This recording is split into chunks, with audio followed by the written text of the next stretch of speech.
Hello everyone, कैसे हो आप सभी। आई होप आप सब अच्छे होंगे और हर दिन कुछ नया और कुछ इंटरेस्टिंग सीख रहे होंगे। तो मैं हूं आपकी फ्रेंड परमजीत और आज मैं आपके लिए एक और नई वीडियो लेकर आई हूं अपने सिंपल और इजी नोट्स के साथ। तो आज हम अपने नोट्स से पढ़ेंगे हिंदी, और हिंदी में आज को जो मैंने टॉपिक लिया है वो लिया है समास। तो समास का टॉपिक शुरू करने से पहले मैं आपसे एक रिक्वेस्ट करना चाहती हूँ कि प्लीज़ मेरे चैनल को सब्सक्राइब करें और मेरी वीडियो को लाइक करें और वीडियो को ज़्यादा से ज़्यादा शेयर करें।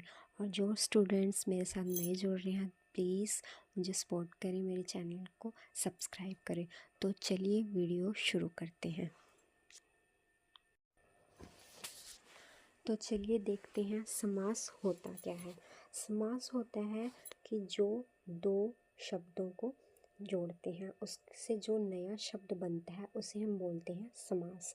इसकी परिभाषा देखिए, जब दो या दो से अधिक शब्द मिलकर एक नया और छोटा शब्द बनाते हैं उसे कहते हैं समास।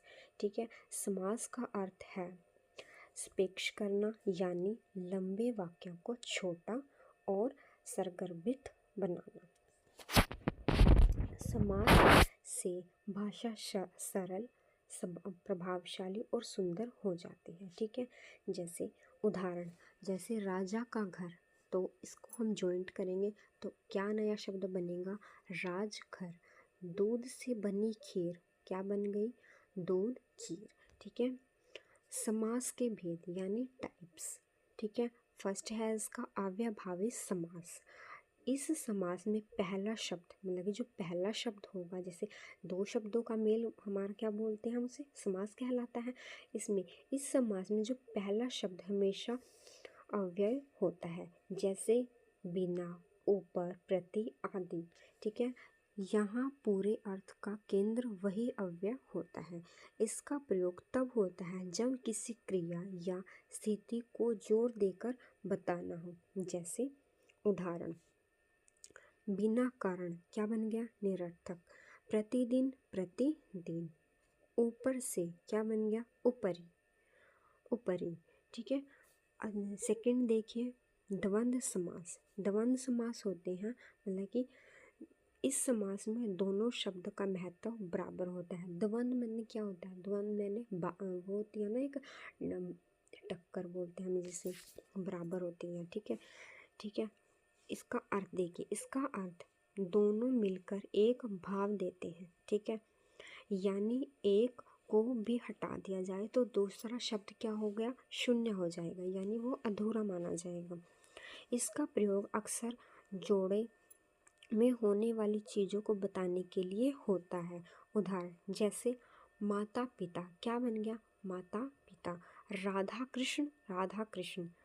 ठीक है, सुख दुख, सुख दुख। ठीक है, सुख और दुख इनको जोड़ के बनेगा सुख दुख। राधा और कृष्ण, राधा कृष्ण।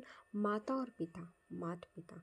ठीक है, अब थर्ड देखिए, द्विगु समास। इसमें पहला शब्द हमेशा संख्या बताने वाला होता है। इसका अर्थ होता है जितनी संख्या उतनी वस्तु। यह समास वस्तुओं की गिनती या परिणाम को दर्शाने के लिए प्रयोग होता है। उदाहरण, दो हाथ, क्या बन गया, द्विहस्त। ठीक है, सात समुंदर, क्या बन गया, सप्त सागर। तीन लोग, त्रिलोक। ठीक है, फोर्थ देखिए, बहुव्रीहि समास। इस समास से बने शब्द का अर्थ मूल शब्द से नहीं बल्कि किसी अन्य व्यक्ति या वस्तु से होता है। ठीक है, इसमें न पहला शब्द प्रधान होता है और न दूसरा शब्द प्रधान होता है। ठीक है, बल्कि पूरा शब्द तीसरे अर्थ को व्यक्त करता है। यानी जो इसमें जो बहुव्रीहि समास होता है इसमें हमारा ना पहला पद प्रधान होगा ना ही दूसरा, बल्कि जो दोनों शब्दों के जोड़ से जो शब्द बनेगा वो हमारा क्या होगा, एक तीसरा नया मीनिंग बन के तैयार होगा। जैसे इसमें कविता और साहित्य में इसका प्रयोग अधिक होता है क्योंकि यह पूरक और विशेषता को दर्शाता है।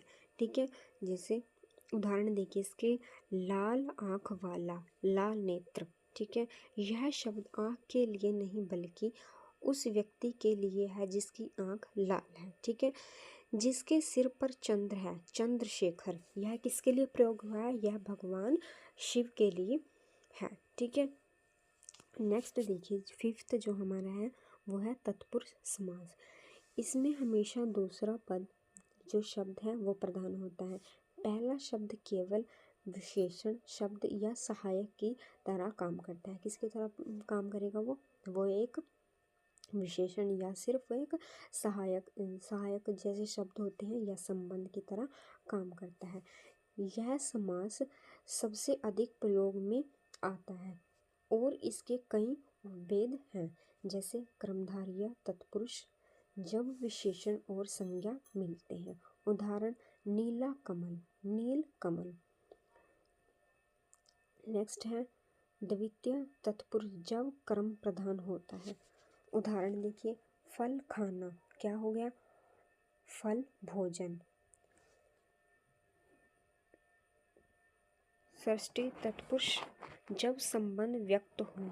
उदाहरण राम का घर, ठीक है, क्या बन गया? राम घर, राम ग्रह। चतुर्थी तत्पुरुष, जब हेतु कारण व्यक्त हो। उदाहरण देवता के लिए यज्ञ, क्या बनेगा? देव यज्ञ। पंचमी तत्पुरुष, जब अलगाव या अभाव व्यक्त हो। उदाहरण जल से रहित, निर्जल। सप्तमी तत्पुरुष, जब स्थान व्यक्त हो।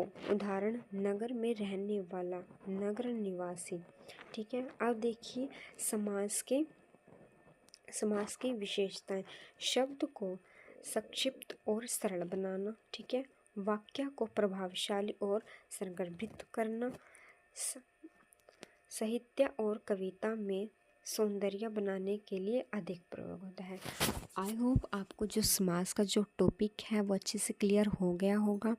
अगर किसी को कोई डाउट रहता है तो प्लीज़ इस वीडियो को एक बार फिर से देखें।